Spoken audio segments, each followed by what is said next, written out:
Hello there, everybody.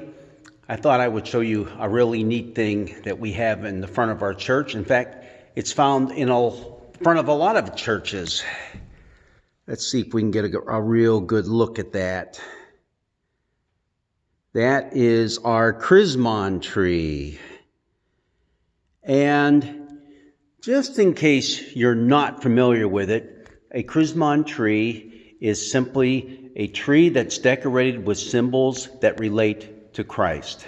Christ in his birth, his life, his death, resurrection, all that kind of stuff. Believe it or not, Lutherans started this. And in fact, I'm older than the Chrismon tree. Yes, it was 1957 that the first Chrismon tree in Virginia was placed in the front of a Lutheran church.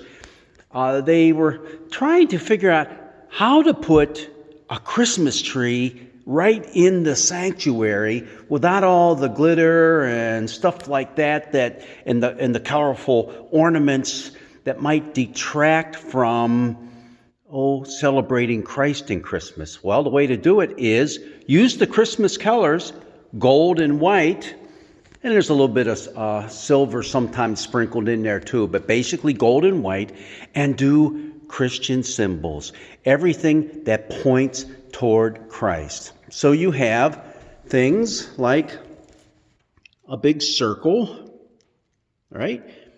Eternal life, you might say, that it symbolizes. This is something that taking Christ out of Christmas. Look at that, a big X and a P. No, it's not an X and a P. They are the Greek letters chi and rho, the beginning of Christ. Going way back to the earliest monasteries when they were busy transcribing and copying and things like that. The monks did that. They used it as a form of abbreviation for Christ, for Christian, all sorts of things. The chi and the rho. It was like an X and a P. So we have that there as symbolic. You have the cross on top of a styrofoam ball there. That's to symbolize Jesus is King of the earth. Here's an interesting one here. Hopefully you can see that. That is the Jerusalem cross. It's a larger cross with four smaller ones representing the gospel going out to the four corners of the earth. We have a cross that's in the middle of an A, which is the Alpha. Jesus is the Alpha and the Omega, the beginning and the end. A lot of beautiful. I'm going to go around the other side. There's one other one that people often ask me about, and it's this one right there. It's a star that has 8 points. And the 8-pointed star is generally a symbol of baptism or regeneration. So you have that going on. And there's other stars. Excuse me. There can be a star of Bethlehem.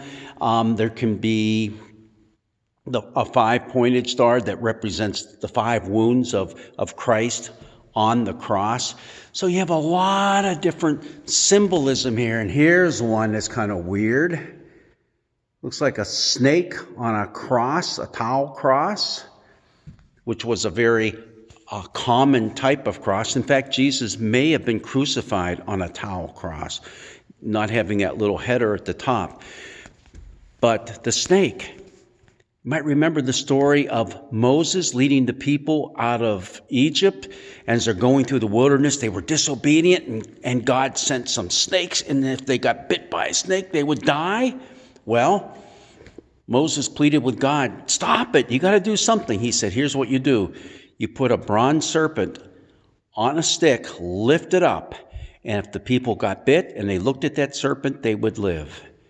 And then we have the story in the Gospel of John, Jesus himself saying, just as Moses lifted up that serpent in the wilderness, so the Son of Man will be lifted up.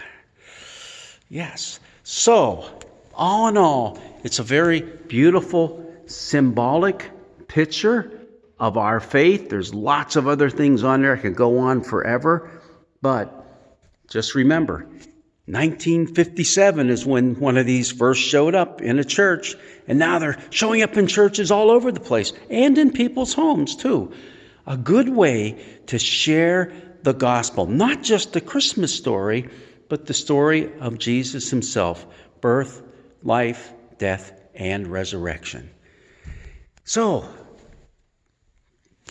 you might even want to make a few of these at home and put them on your own Christmas tree. And if someone asks you, hey, what's that all about? Why a butterfly? Why a towel cross with a snake wrapped around it? You can tell the story.